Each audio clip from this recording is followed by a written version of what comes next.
Don't worry, I can edit some bits out. So thank you for taking the time to speak to me today as part of my project. It's really kind of you. So my first topic is about bryn cegin. So I read in BBC, my first question was, what do you think this new retail complex would bring to Gwynedd? Well, firstly, it would be a great facility for local people. We're looking at just parts of bryn cegin to be developed, and that would be for leisure purposes, for example. Lots of local people want to see a cinema being built here. And I tend to think that bryn cegin is in such a useful place, right on the A55, that it would draw people in from Anglesey, from the Llyn Peninsula, from Caernarfon, and that it could then work in tandem, I think, with Pontio, and also perhaps with Neuadd Ogwen up in Bethesda, so that you'd have in this area one sort of centre of attraction for entertainment purposes. As you see in some high streets, what do you have next door to a shoe shop? Another shoe shop. Because, you know, it then becomes a draw, and the other venues that we have add to each other rather than being in competition. So that's one thing that would come from bryn cegin. There's only part of the site that might be developed like this, a smaller part of the site than people think possibly. So I don't know if there's going to be a lot of retail up there. What I really want to see though is something to happen up there. You know, there's been loads and loads of public money has gone into it. It's been standing empty. One of the reasons it's standing empty, of course, is that we've had an economic recession and people just aren't investing in bricks and mortar. But really, I think they need to get the skates on. It hasn't been, in my opinion, it hasn't been marketed well. And I've been asking the Welsh governments repeatedly for years now, along with other local people, to get something done up there, and they seem to be moving at last. Just the other thing I'd like to say is that next door to the bryn cegin site, there's a large estate, and I'd like to see the people from that estate having opportunity for work up there. You know, it's the right side of Bangor for people from Esgyrchan. They don't have to travel very far. There should be lots of jobs up there. I hope to see lots of local employment. Okay.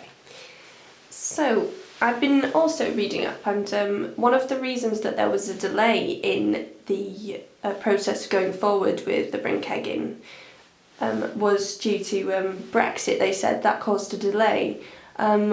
So why do you think Brexit might have caused the delay there? One of the problems that we have with Brexit is that it causes uncertainty. Now, anybody in business thinking of investing will have a think, you know, they'll stop and think, well, if it's not certain it's going to be like this or like that, am I going to pile some money into this particular investment? So that's one of the things that Brexit has done. I have somebody I know very well who's involved in investment in the City of London. And before the referendum, he told me that they hadn't done anything for about 3 months. They just did some clearing up of desks and stockpiling and whatever, you know. But they weren't doing their usual jobs, that is, helping people invest their money in good projects. I've seen him recently and he said it's not much better now. So business doesn't like uncertainty. But there is a deeper reason, I think. You know, bryn cegin has been standing empty for years now. And you will know perhaps that in 2008 we had a banking crisis. Large companies stopped investing. It was better to keep their money in their pockets rather than spending it in what might be dodgy enterprises. They might think, you know, or possibly say if you bought a retail site, it might go down in value rather than going up. At least if you had the money in the bank, you know, it wasn't going to go down. What might happen, of course, with Brexit is that people from outside the UK might not want to invest, or they might want to invest. There's an interesting thing happening at the moment. You know, the value of the pound has gone down by about a third.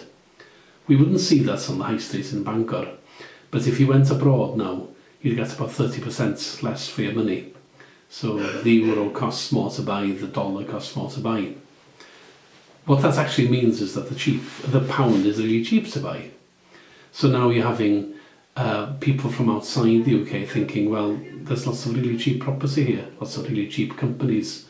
So that there are foreign companies moving in, ready to invest. There's always the upside and downside with these things. Whether we want to see too many businesses being bought up by the Chinese or whoever it is another matter, of course. So Brexit might have a good effect, might have a bad effect. I tend to think, because I'm against it, I think of the bad effect, really. But you can't discount the possibility that a Chinese company might come in and say, well, that's a very good site, right next door to the A55, huge travel to work area, lots of people, no cinema, no big shops, let's buy it all up. Who knows? Yeah, I also read on BBC Wales about your stance on Brexit. You wanted to propose a soft Brexit for Wales. Firstly, what is a soft Brexit? It's quite complicated, but let me explain as far as I know. I should say I'm not an economist, not a lawyer, or whatever. So we're in a single market at the moment. If you want to sell widgets or whatever, biros from Bangor, you can sell them to somebody in Romania, and you don't have to go through customs. You don't have to make sure that the biros that we are selling fit in with their regulations about biros.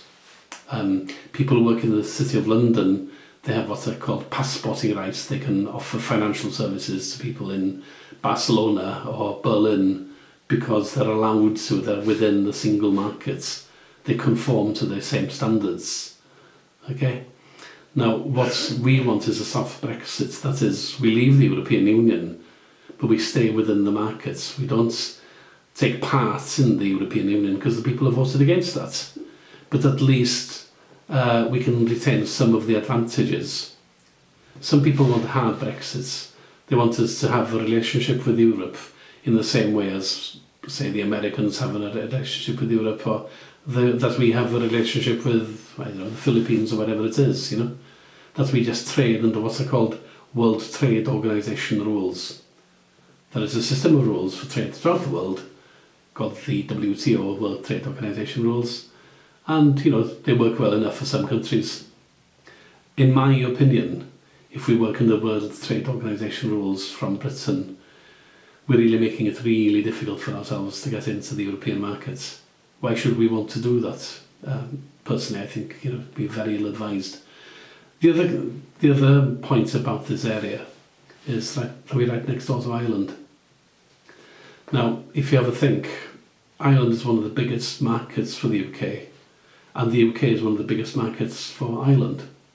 And if you're going to have Ireland within the free markets and the UK not in the free markets, when we sell things to the Irish, will we have to go through all the hoops, conform with all the rules that the EU has for external trading partners? Or will we keep this nice, easy relationship that we have with the Irish? If we do that with the Irish, what does that do for their relationship with all the other 26 countries within the European Union? And the other question is about soft Brexit, is about movements of people. Okay? Now, a lot of our people working in the NHS, foreign doctors, foreign nurses, will be able to hire people with that level of expertise as we see fit? Or are we going to have, lots of immigration barriers put up? Soft Brexit might help us with that. And the other thing, again, an Irish question. If you live in Ireland and you move to the UK, you're treated as if you're a UK citizen. Irish people will vote here. They don't have to have visas.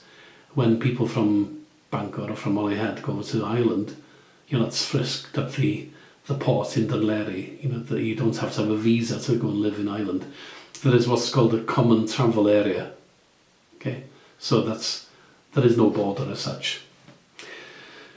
Now, if they're in the European Union and we are not, and we are saying we don't want European Union people coming over here and taking all our jobs, if they do, so do we have a hard border in Holyhead? Do we stop people from Ireland coming over here?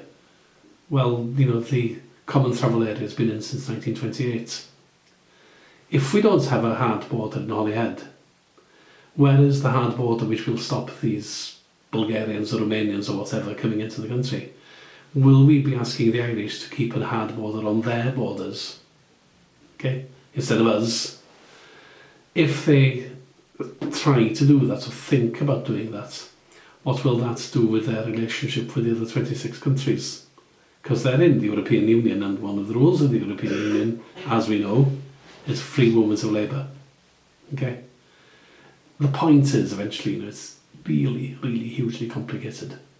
And when you see the smaller newspapers saying, yes, let's go for Brexit, let's do this, let's do that, and let's condemn the judges for saying, hold on, and let's name and shame any MP who happens to be not of the same opinion as us, The motto here should be careful what you wish for, because it'll come and bite you on the bum, basically. Now, Brexit is going to take quite some time, a couple of years, just to get it straight. Canada had recently concluded a trade deal with the European Union.